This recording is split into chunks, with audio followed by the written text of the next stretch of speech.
The spark moved like no ship its size should be able to move. Olivia Barnes worked the navigation controls with expert hands. The tiny frigate darted between the damaged Vexari cruisers. The Eternal Dominion turned slowly. Its massive size made quick movements impossible. The flagship was like a mountain trying to catch a mouse. Susan Miller monitored the quantum compression matrix in the engineering bay. The blue cylinder glowed brighter now as it channeled energy. The technology was revolutionary. 5 years ago, scientists said it was impossible. Dr. Foster had proved them wrong. She found a way to fold space around energy, making weapons more powerful. Compression field at 87%. Susan reported the system is stable, but we need 10 minutes to cool before another full power shot. Commander Marsh nodded. Keep us moving, Olivia. We need to avoid their fire until we can shoot again. The remaining Vexari cruiser fired. Energy beams cut through space where the spark had been. Moments before, Olivia had already moved them to a new position. The human ship spun and dove beneath the alien vessel. Mary Duncan listened to the Vexari communications. They are confused, Commander. They are asking each other what happened. Some think we have a new shield. Others think we have cloaking technology. Good, Abigail said. The more confused they are, the better. The view screen showed the colony world again. Lights had come on in the main settlement. People were watching the battle. Hope was spreading for the first time in months. The Eternal Dominion fired. Its main cannon released a purple beam so bright it hurt to look at.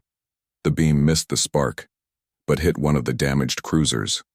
The friendly fire tore through the already weakened ship, breaking it into 3 large pieces. Their flagship just destroyed their own cruiser. Kate Porter set her eyes wide.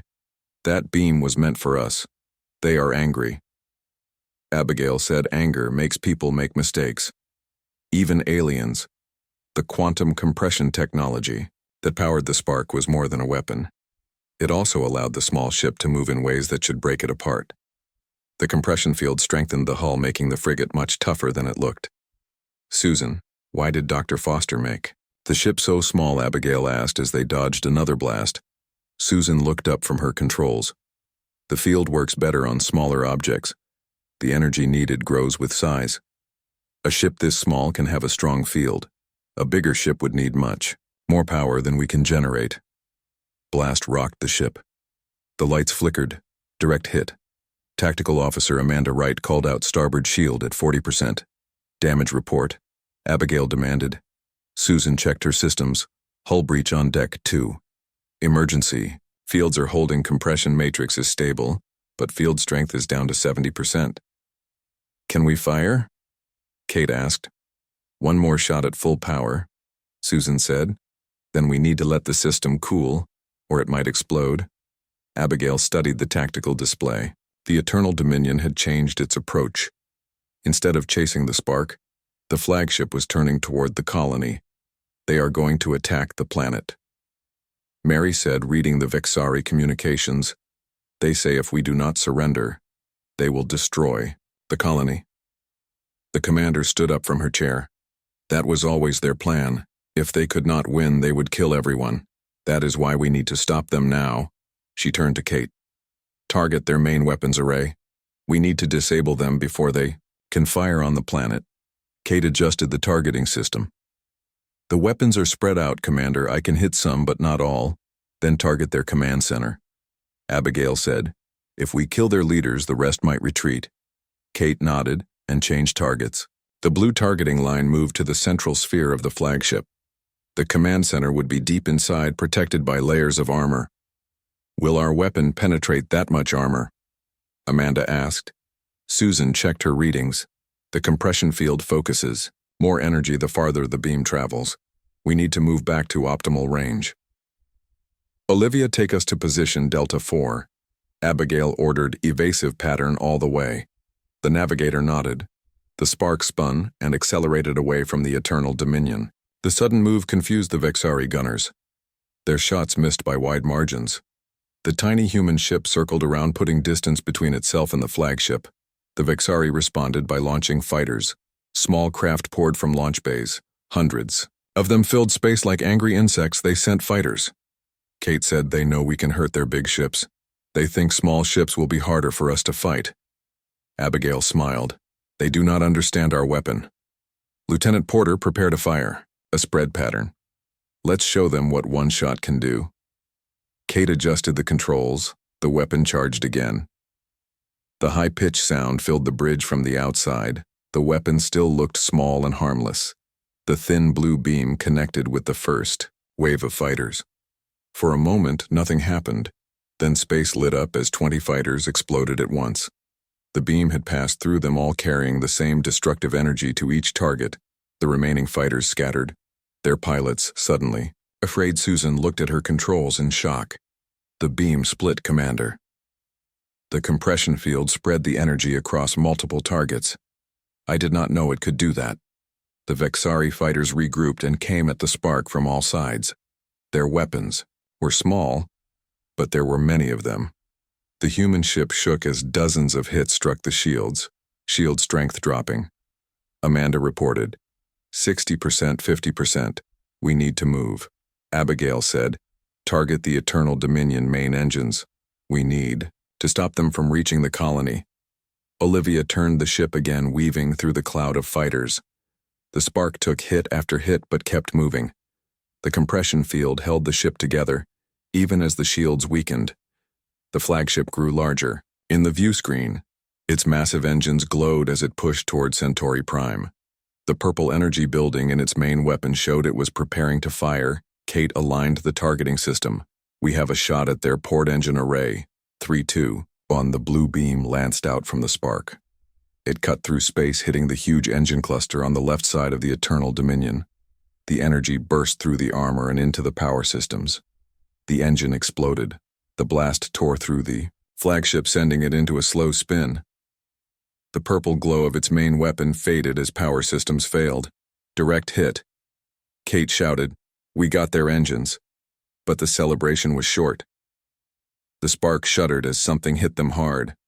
The lights went out. Emergency power came on, bathing the bridge in red light. What happened? Abigail demanded. A fighter crashed into us, Amanda replied. The pilot flew his ship right into our weapons array. Susan checked her systems. The compression matrix is overheating. Commander.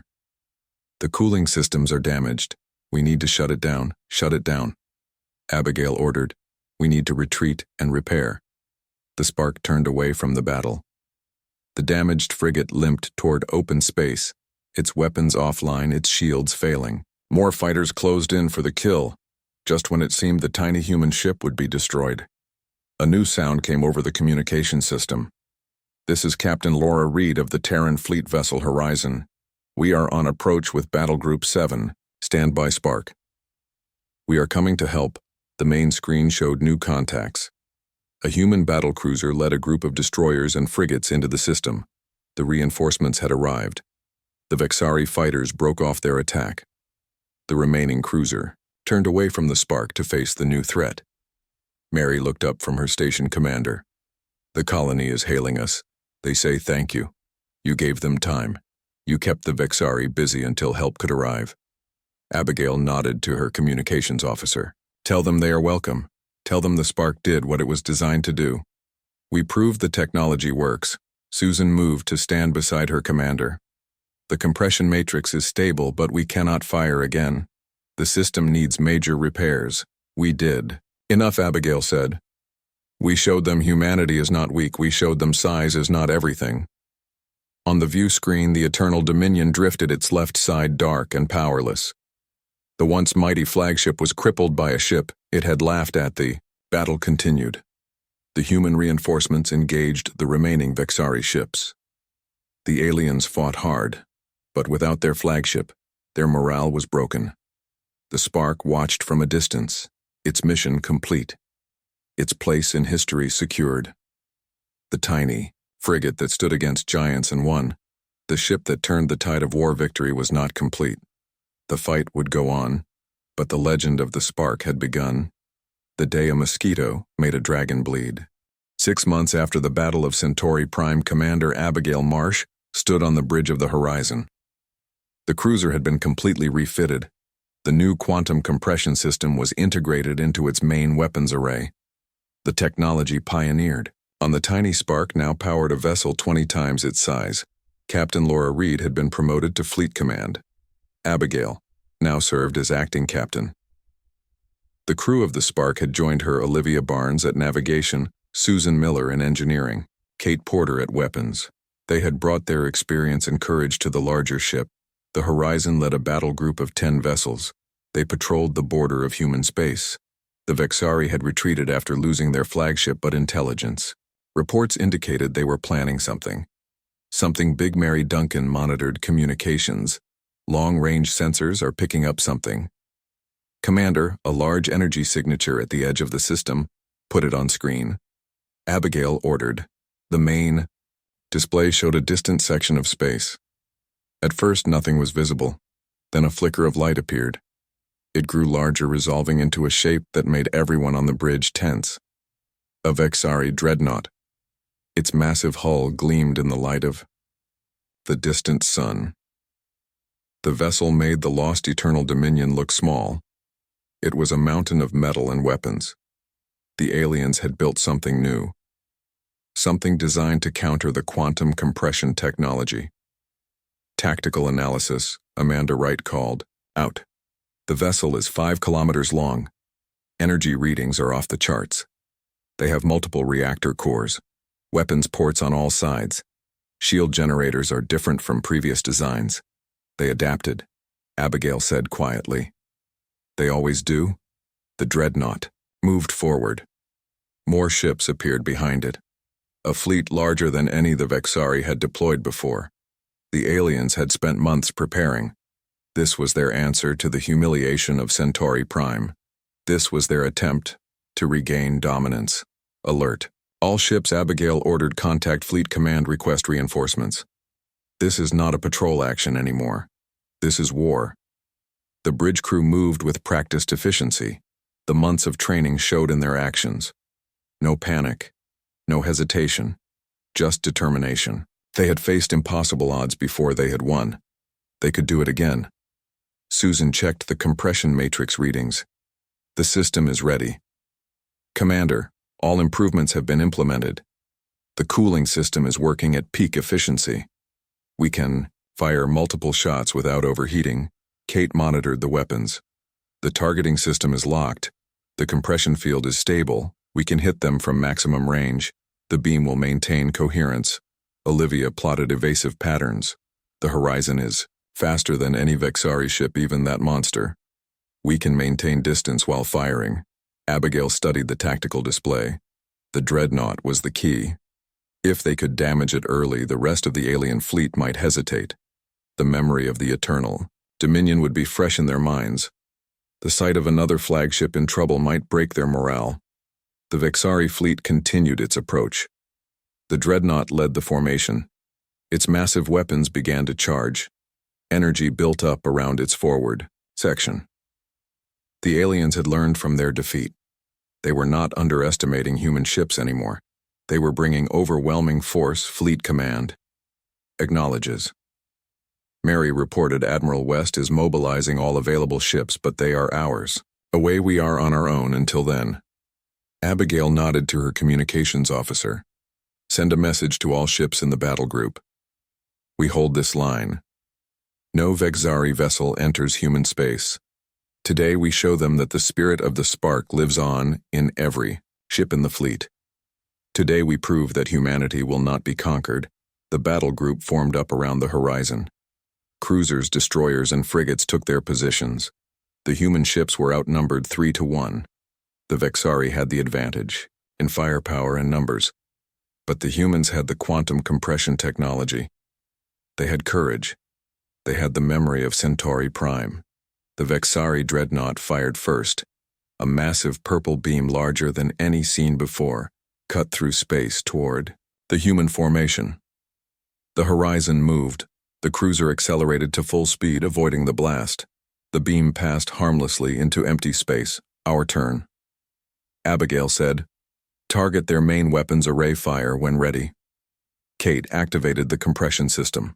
The Horizon shuddered as energy built up in its forward section. The beam that shot forth was much larger than the one the Spark had generated. It blazed across the darkness, Connecting with the Vexari dreadnought, the alien vessel shook the beam, penetrated its outer armor. Energy released deep within its structure. Secondary explosions rippled along its hull. But the dreadnought did not break. The massive ship absorbed damage that would have destroyed any other vessel. They reinforced their armor. Susan said, "The compression field is having less effect. They layered their hull specifically to disrupt our technology." Abigail gripped the arms of her command chair. "They learned, but so did we. Fire again. Different target. This time hit their propulsion system." The battle joined. The human ships fought with everything they had. The Vexari pressed forward. Their numbers seemed endless. Their weapons filled space with deadly energy. The Horizon fired again and again. Each shot damaged the dreadnought. But the alien flagship kept coming. One of the human destroyers exploded. Hit by multiple Vexari cruisers, another frigate lost power, drifting helplessly. The battle group was taking losses. The situation was becoming desperate. Susan looked up from her station. "The compression system is reaching critical temperature, Commander. We need to reduce power or risk overload. We cannot stop." Abigail said, "We need to hit them harder." "Find a weakness." Amanda studied sensor readings. "The dreadnought has multiple reactors." "Commander, they are connected by power conduits. If we could hit the junction where they meet, the resulting chain reaction might cripple them." "Can you locate that junction?" Abigail asked. Amanda nodded. "I have it. But it is deep inside the ship. We would need to hit the same spot multiple times to burn through." The Horizon rocked as Vexari weapons found their mark. Shields flared, warning alarms sounded. The cruiser was taking damage. Its armor was holding, but systems were failing. Olivia kept the ship moving. The navigator worked her controls with desperate skill. The Horizon spun and turned, avoiding most hits, taking glancing blows instead of direct hits. But they could not dodge forever. Mary monitored fleet communications. "The reinforcements are still 2 hours out, Commander. We cannot hold that long." Abigail made a decision. "Target that junction, Kate. Hit it with everything we have.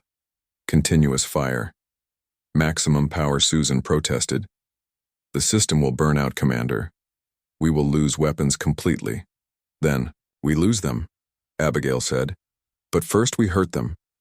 We show them that humanity does not give up. We show them the spirit of the spark lives on." Kate aligned the weapons.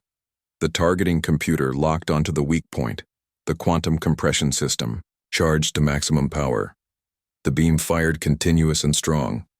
It connected with the dreadnought, burning through layer after layer of armor. The Horizon shook as the compression system strained. Energy readings climbed into the red zone. The cruiser diverted all power to the weapons. The beam grew brighter, stronger, relentless. On the dreadnought, armor melted. Systems failed. The beam burrowed deeper, reaching toward the reactor junction. The Vexari ship fired back. Its weapons pounded the Horizon. The human cruiser took hit after hit but kept firing. The beam never wavered. Then breakthrough. The compression beam reached the reactor junction. Energy exploded outward. The chain reaction spread from one power core to another. The dreadnought shuddered. Explosions rippled along its massive hull. The compression system on the Horizon failed. The beam cut off. The human cruiser drifted, its weapons dead, its engines failing. But the damage was done. The Vexari dreadnought was breaking apart. Its reactors, overloading, its structure failing. The alien fleet hesitated. They watched as their flagship, the vessel meant to restore their dominance, began to die. The memory of the Eternal Dominion was fresh. The sight of another massive ship destroyed by human weapons spread fear through their ranks. Mary looked up from her station. "Commander, the Vexari fleet is falling back. They are retreating. The dreadnought is signaling general withdrawal." Abigail stood in the center of the damaged bridge. Her uniform was torn. Her face streaked with sweat, but her eyes were clear and determined. "We won," she said. Again, the quantum compression system had burned out completely. The Horizon would need extensive repairs, but they had held the line. They had protected human space. They had shown the Vexari that size still did not matter, that courage and determination could overcome even the most powerful enemy, as emergency systems came online as damage control teams worked to stabilize the cruiser. Abigail thought about the spark. The tiny frigate that started it all. The small ship that changed the course of the war. In a storage compartment near her quarters sat a piece of metal, a fragment of the original spark.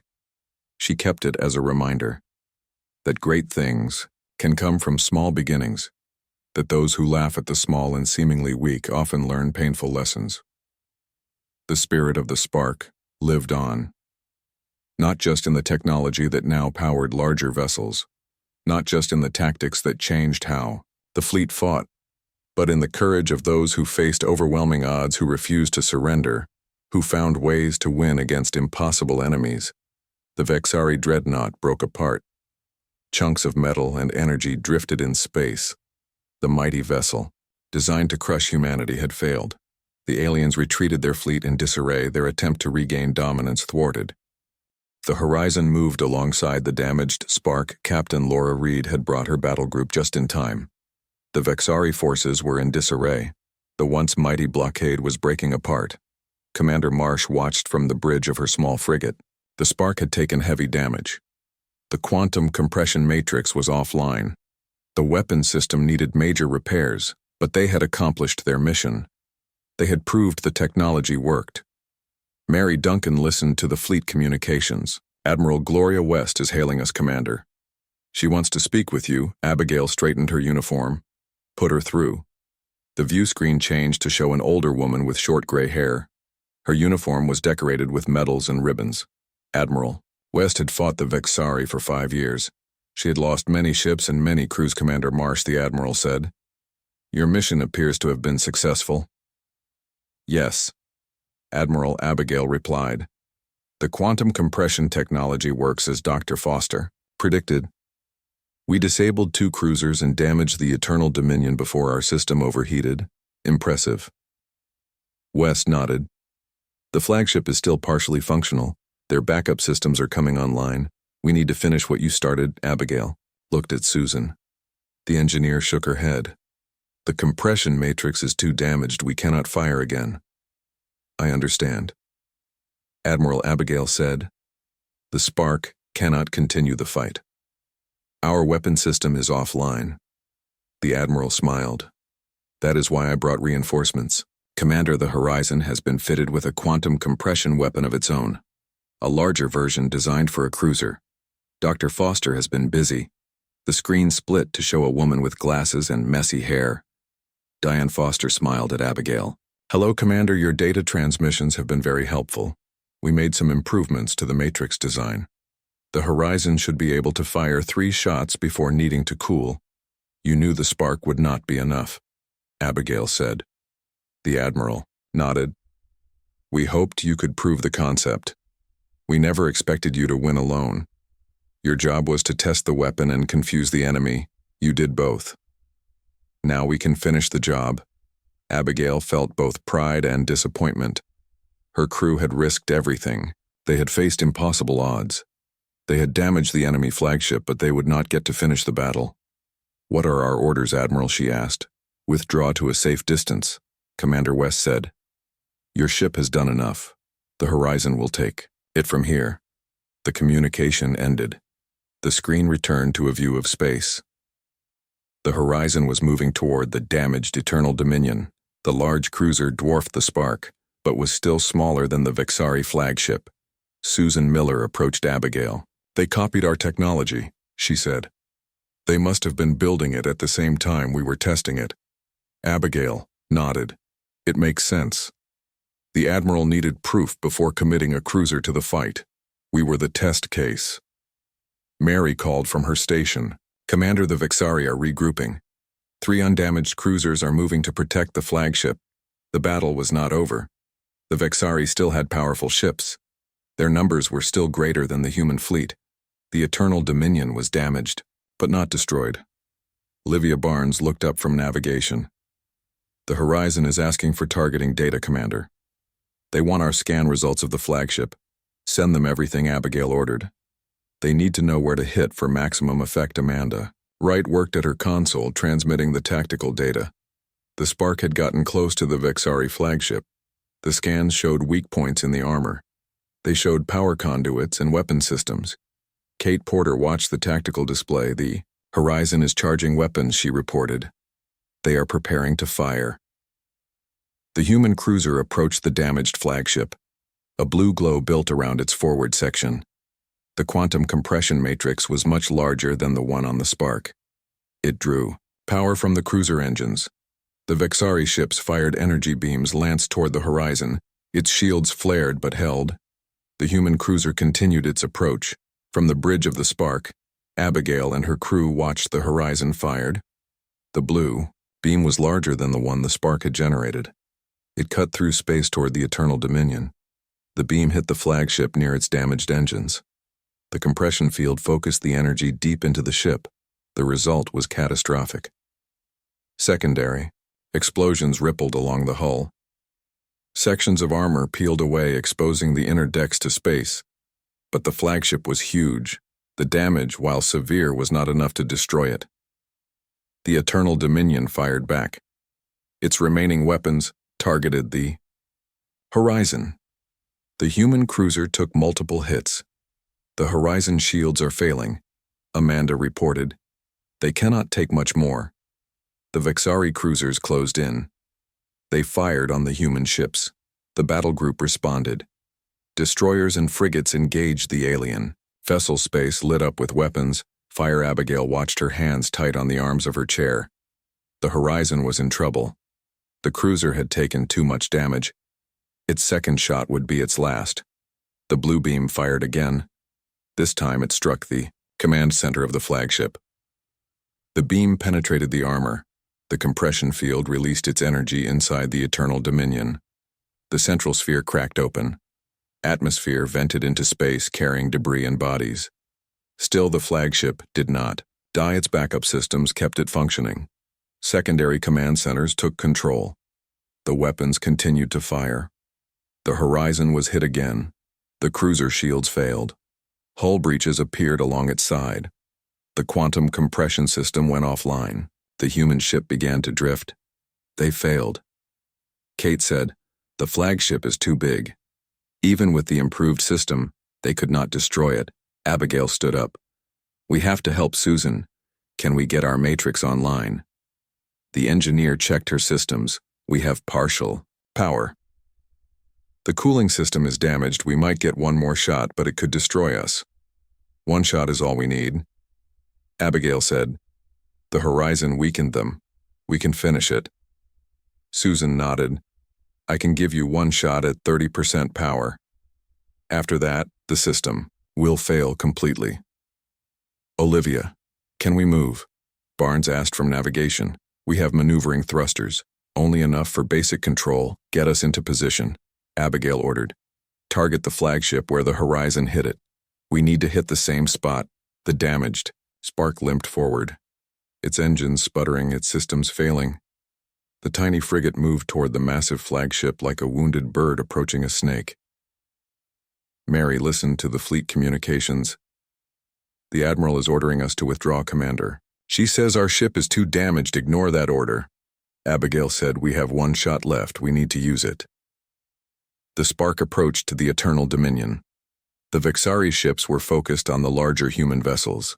They ignored the tiny frigate. They thought it was no longer a threat. Amanda monitored the enemy ships. "They do not see us as a danger, Commander. They think we are dead in space." "Good," Abigail said. "Let them ignore us until it is too late." Kate worked the weapon system. "Target locked." She said, "The compression field is weak but stable."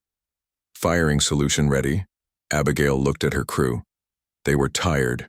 Their ship was damaged, but they were not defeated. They would finish what they started. "Fire." She ordered. The blue beam was thin and weak. It connected with the damaged section of the Eternal Dominion. For a moment, nothing happened. Then a miracle. The beam found a crack in the armor. It penetrated to the main reactor. The compression field released its energy at the heart of the flagship. The reaction was immediate and devastating. The reactor containment failed. Energy exploded outward. The Eternal Dominion broke apart from the inside. The mighty flagship that had destroyed human colonies, that had killed millions of people, began to die. The blast wave hit the spark. The tiny frigate tumbled away. Its remaining systems failed. Emergency power kept the life support running. Everything else went dark from the blackness of the bridge. Abigail Marsh watched through a cracked viewport. The Eternal Dominion was gone. In its place was an expanding cloud of gas and debris. The flagship had become ash. The Vexari fleet was in chaos. With their command ship destroyed, the aliens had no central leadership. Their formation broke apart. Some ships continued to fight, others began to retreat.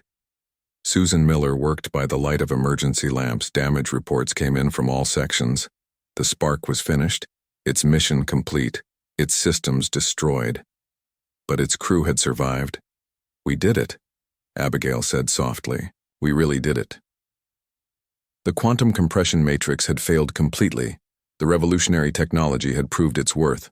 The smallest ship in the fleet had helped destroy the largest enemy vessel. Across the fleet, human crews cheered. The blockade was broken. The colony was saved. The Vexari had learned a painful lesson. Never underestimate humanity. Never laugh at a small ship with a big weapon as rescue ships approached the Spark.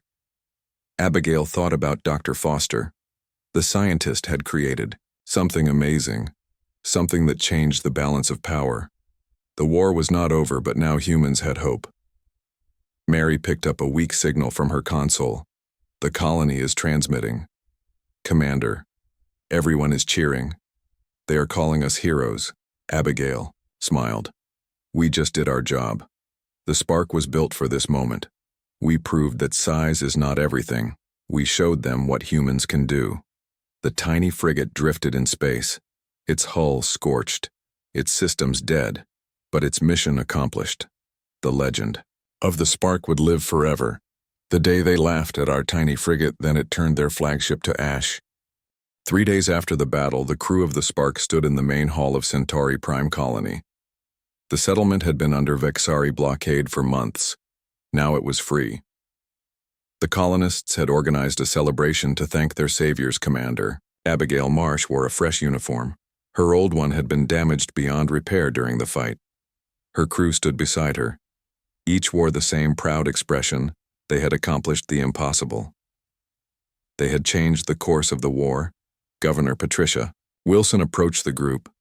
Her face showed the strain of the blockade, but her eyes were bright with hope. "Commander Marsh," she said, "the people of Centauri Prime owe you a debt we can never repay. You saved us when no one else could." Abigail shook her head. "We did our duty, Governor. The Spark was designed for this mission. We had help from the fleet." The governor smiled modestly. "Admiral West told me what really happened. Your ship disabled the flagship before the Horizon could fire the final shot came from your vessel. Your crew made the difference." The hall was filled with colonists. They cheered as the governor spoke. Many held pictures of the tiny frigate. Some children played with toy models of the Spark. The small ship had become a symbol of resistance. A sign that humanity could fight back against the Vexari. Susan Miller stood beside Abigail. The engineer had worked non-stop since the battle, trying to save the quantum compression matrix. The technology was revolutionary, but it had been pushed beyond its limits. The Spark would need months in a shipyard before it could fly again. The governor raised her hands for silence. "We have a transmission from Earth Command," she announced. "They wish to speak with the heroes of Centauri Prime." The main screen lit up, showing Admiral West and a group of officers. The transmission had a slight delay. Even with advanced technology, messages took time to cross the vast distance between Earth and the colony. "Commander Marsh," the Admiral began, "your mission has exceeded all expectations. The data from your engagement with the Vexari has been analyzed. The quantum compression technology has proven its value. We are installing the system on other ships." Abigail nodded. "Thank you, Admiral. The technology works, but it has limitations. We nearly lost the Spark in the process." West smiled. "That is why your mission was so important. Commander, we needed real combat data." Dr. Foster has already made improvements based on your experience. The scientist appeared on screen. Her glasses reflected the light. Diane Foster looked tired but happy. Commander Marsh, she said. The compression matrix on the Spark was a prototype. The stress readings you sent back have helped us create a more stable version. We can now install the system on larger vessels without the cooling problems you experienced. What about the Spark? Abigail asked. Will my ship be repaired? The Admiral nodded. Your frigate will be completely rebuilt. Commander, the Spark Mark II will incorporate all the lessons learned. It will be the first of a new class of vessels, small ships with the punch of a cruiser. The Vexari will never again dismiss a human ship based on its size. The transmission continued with technical details. The quantum compression technology had changed the balance of power. The Vexari had always relied on massive ships with overwhelming firepower. Now size was no longer an advantage. In some ways, it was a disadvantage. Smaller ships were harder to hit. They could move faster. They could now carry weapons that matched the largest vessels. After the transmission ended, the celebration continued. The crew of the Spark were treated like heroes. Colonists wanted to shake their hands. Children asked. For stories, Lieutenant Kate Porter told a group of young girls about targeting the Flagship engineering chief Susan Miller, explained the basics of quantum compression to fascinated scientists. Commander Marsh stood apart watching her crew. She felt pride but also concern. The Vexari had been dealt a serious blow, but the war was far from over. The aliens would adapt. They would create new defenses. They would come back stronger. The next battle would be harder. Olivia Barnes joined her commander. The navigator looked out at the stars visible through the hall windows. Do you think they will come back? She asked. Abigail nodded. They will. They lost their flagship. They lost face, but they still have a powerful fleet. They will want revenge. But we showed them we can fight. Olivia said. We proved humanity is not weak. Yes, Abigail agreed. And that makes us more dangerous in their eyes. Before we were just an annoyance. Now we are a threat. They will hit us harder next time. Mary, Duncan approached, carrying a datapad. Commander, she said, we are receiving reports from other systems. The Vexari are pulling back from 3 human colonies. The destruction of the Eternal Dominion has caused them to reconsider their strategy. That is good news, Abigail said, but we should not celebrate too soon. This is a tactical retreat, not surrender. They will regroup. They will build new ships. They will come back. Amanda Wright joined the conversation. The tactical officer had been studying Vexari battle patterns. Her knowledge had helped during the fight. The Vexari hate to lose face, she said. Their entire society is based on strength and dominance. We humiliated them. Their flagship was destroyed by a ship they laughed at. They will not forget that. The mood among the officers grew serious. They had won a battle, but the war continued. The Spark had achieved something amazing, but it was just one moment in a long conflict. Governor Wilson called for attention. Everyone, the Colony Council has decided to rename the main square Spark Plaza in honor of your ship and crew. The colonists cheered. The crew of the Spark stood at attention. Their accomplishment would be remembered.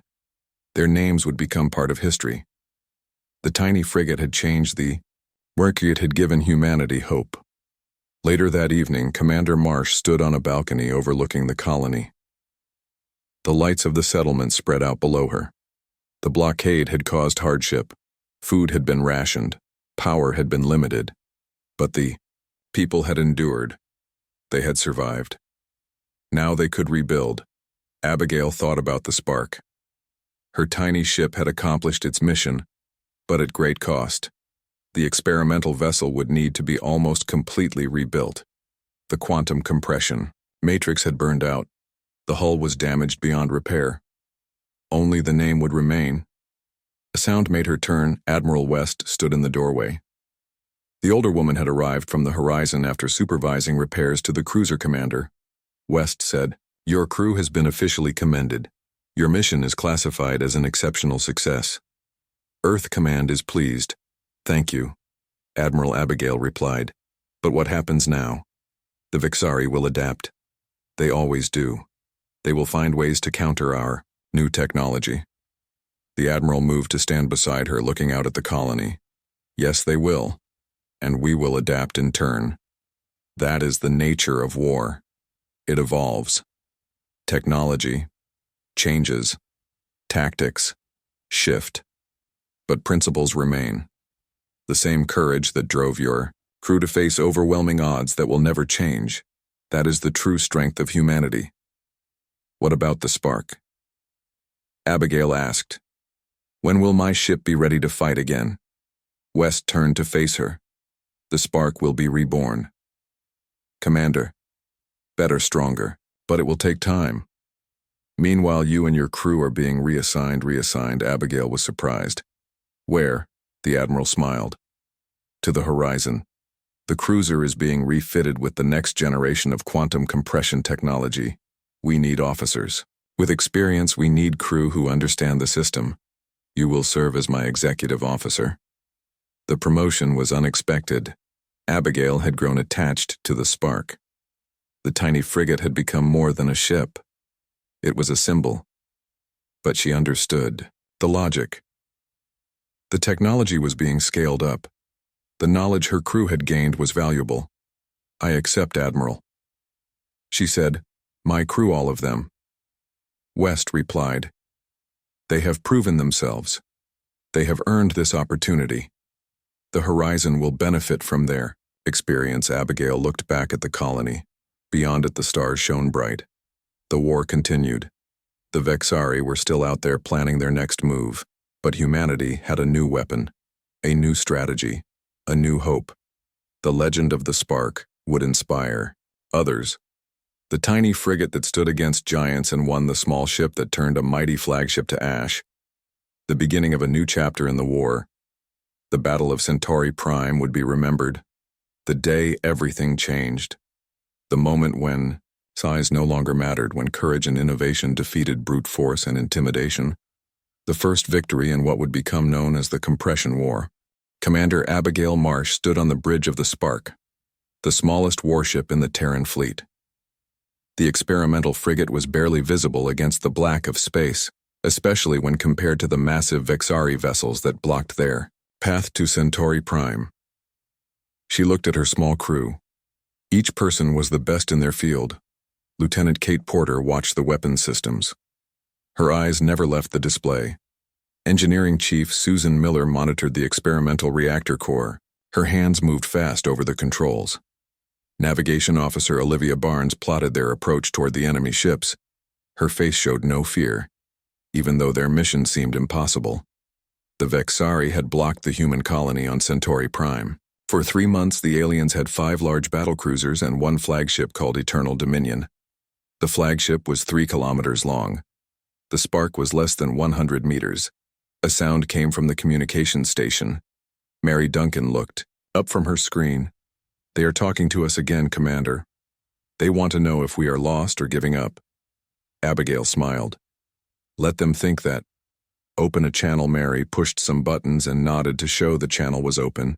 This is Commander Abigail Marsh of the Terran Fleet vessel. Spark. We request permission to approach. A harsh laugh came through the speakers, a tiny voice from a tiny ship. The Vexari commander spoke in a deep rumble. Your ship is so small we almost missed it on our screens. Are all humans so foolish? Do you think you can fight us with that? Abigail kept her face calm. We have a message from Earth Command for your leader. The Vexari laughed again. A message? You could send that without coming here. You want to see our might up close before you surrender. Perhaps, Abigail said. We are a peaceful vessel. More laughter came through the speakers. Come then, little bug. We will let you see what real power looks like. The humans on the planet can watch as we crush you. It will help them understand their situation.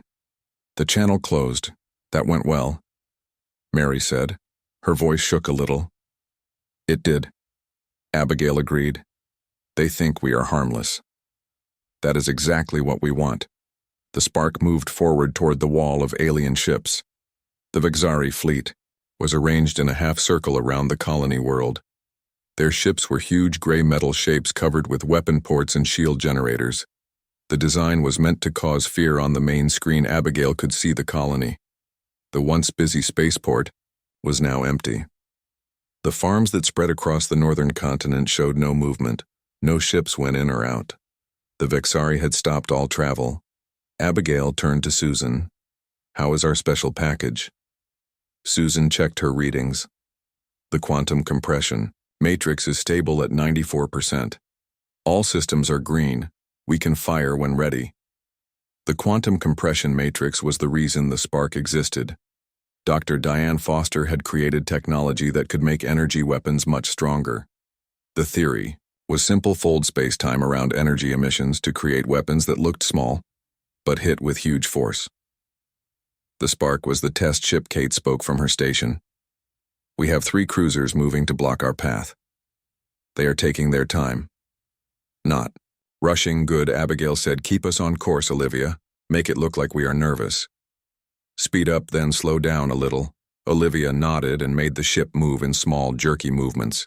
The spark jumped forward, then slowed, then changed direction slightly. The Vexari cruisers continued their approach. Each one was 20 times larger than the spark. Their gun ports were closed. They did not see the tiny human ship as a threat. "Lieutenant Porter, how long until we can fire?" Kate checked her screen. 12 minutes. "Commander, we need to get closer. Their shields are strongest at long range." Abigail nodded. "We planned for this. Everyone stay calm. They think we are scared. They think we might run. Let them think that." The crew worked at their stations. The only sounds were the soft beeps of computers and the hum of the engines. The spark moved closer to the Vexari blockade. Through the main window, Abigail could see the Eternal Dominion. The Vexari flagship was enormous. Its central section was a sphere surrounded by 3 rings. Each ring held weapons powerful enough to crack a small moon. The ship had destroyed 5 human colony worlds in the last year. "We are being scanned," Mary said. Her screen flashed with warnings. "Let them look." Abigail said, "They will not understand what they see. Our ship has new technology. They have never seen a quantum compression matrix." Susan looked up from her station. "Commander, they are powering up weapons on the lead." Cruiser Abigail kept her voice steady. "It is just a warning. They want to scare us. Keep our course steady." The lead Vexari cruiser fired. A beam of energy shot toward the spark. The tiny frigate shook as the beam hit their shields, shield holding. Susan called out, "Compression field is working. They only see 10% of the hit." Kate checked her weapons. "The enemy is confused, Commander. Their sensors show their shot should have destroyed us." Abigail smiled. "Now they will be more careful. Now they will wonder what we really are." The Vexari cruisers moved faster. Now they formed a triangle around the spark. Their weapon ports opened, showing dozens of energy cannons. Another message coming in. Mary said, "Put it on screen." Abigail ordered. The Vexari commander appeared. His gray skin was tight with anger. "Human vessel, you have protection we do not understand. Explain yourselves, we told you." Abigail said, "We carry a message." "What message?" the Vexari demanded. Abigail looked at Kate. The weapons officer nodded once to show she was ready. "The message is this," Abigail said. "Never underestimate humanity." She made a cutting motion across her throat, and Mary closed the channel fire when ready. Lieutenant Abigail said, "Target their forward shield generator." Kate pressed her controls. The weapons charged with a high-pitched sound that filled the bridge. A thin blue beam no wider than a human arm shot from the spark. It connected with the lead Vexari cruiser. For 2 seconds, nothing happened. Then the front quarter of the alien ship exploded. Shield generators, weapon ports, and sensor arrays all failed at once. The cruiser drifted sideways, its front section now open to space. The other Vexari ships stopped moving. Their commanders could not believe what they had seen. The spark had just done the impossible. A tiny frigate had crippled a Vexari cruiser with one shot fire again. Abigail ordered, "Target the second cruiser." Same location, Kate adjusted her aim. The blue beam fired again. The second cruiser suffered the same fate. Its front section erupted in flames and twisted. Metal alarms started to sound across the Vexari fleet. Now they knew the humans had created something new, something dangerous. The Eternal Dominion began to turn. Its massive engines flared as it brought weapons to bear on the tiny human ship. Now we have their attention, Abigail said. Now the real fight begins.